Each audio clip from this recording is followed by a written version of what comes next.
Hi, my name is Barbara Husser, and I've done a community assessment project on Tangipahoa Parish, Louisiana.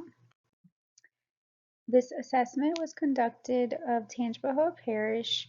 Research was obtained from performing a windshield survey, information from the U.S. Census Bureau, Tangipahoa Tourism, and Capital Region Planning Commission.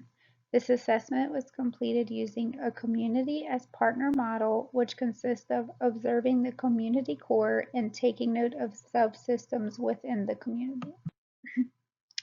Tangipahoa Parish has an approximate population of 140,000 residents. 61% of the residents are white, 30.8% African American, while 6.2% are Hispanic, and all other races make up the remaining 2.3%.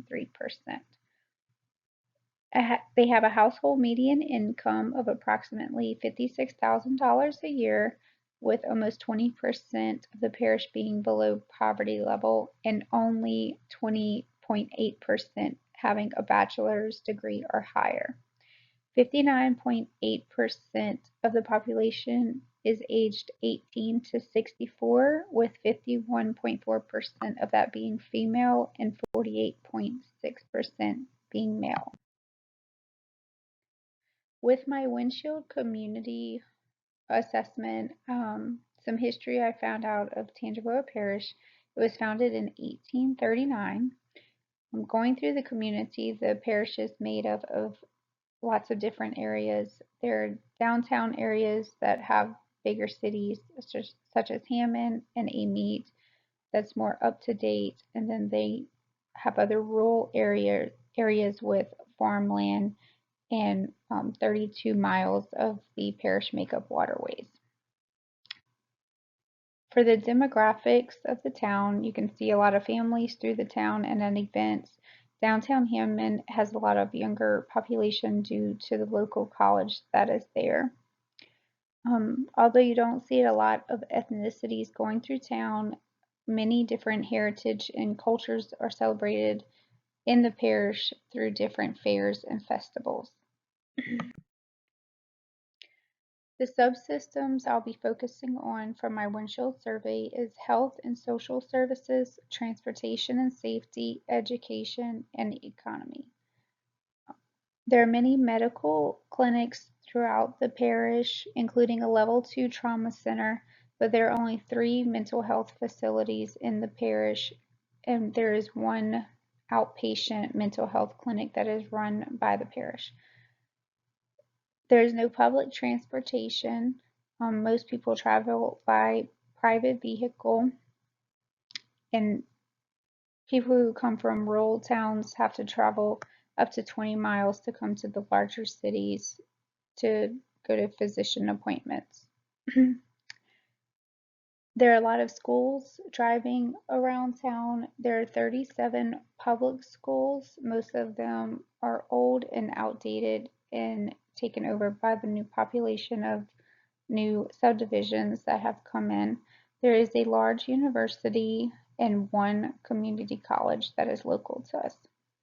There are many new businesses and plenty of restaurants, but most of that is in the larger city of Hammond, not so much in the rural areas. The unemployment for Tangipahoa Parish is 4.7%. Here on the upper right is the public library in Amite. There's 6 libraries located throughout the parish. On the lower right side is the Tangipahoa Community Center. That is the outpatient mental health facility. Up the upper right is some images of local festivals. They have the Renaissance Festival that is held in Hammond every November, and to the right of that is the Sicilian Heritage Festival that is held in Independence. Down at the bottom you can see a park that is Kate Street Square Park. My perception while doing my windshield survey, there is a lot of presence of schools, the community college and the large college, lots of small businesses, community-centered town. There's a lot of community and school pride in the established neighborhoods. Um, some observed community challenges. There are limited visible mental health clinics or behavioral health resources. Um, People who are living in the rural areas have to travel to access health and social services, sometimes even having to go to the neighboring parish of St. Tammany. There's a lot of older infrastructure and no public transportation in some areas, which can make that a challenge for people going to appointments. My nursing diagnosis for this is risk for ineffective role performance among adults aged 18 to 35 years in Tangipahoa Parish related to mental health conditions such as depression and anxiety and inadequate mental health resources as evidenced by limited availability of mental health providers, barriers to accessing mental health services, and delayed secondary educational attainment. This is directly related to the Healthy People 2030 objective to increase the proportion of adults with depression who get treatment.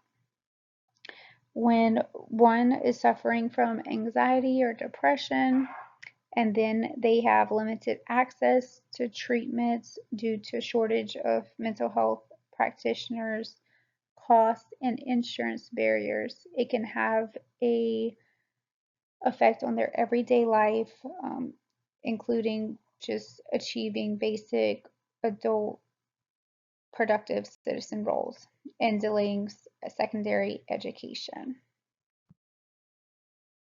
As you can see from this chart, Tangipahoa Parish has one of the highest HPSA scores, particularly for mental health providers. This score shows a shortage of health professionals in a certain area. Tangipahoa Parish is at a 20 for mental health, and that is the highest in our region.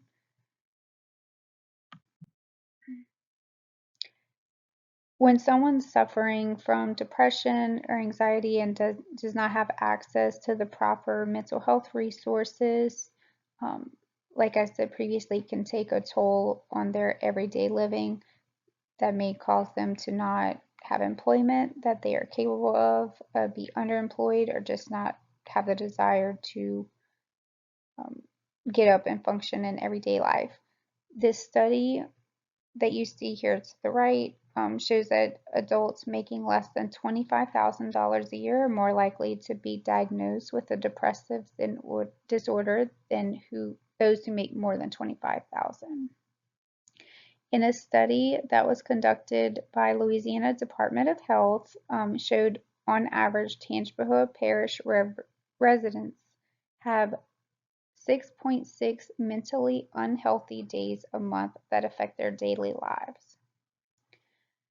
Also found that 25% of Tangipahoa Parish residents have been diagnosed with depression, which is higher than the 23% for the state of Louisiana.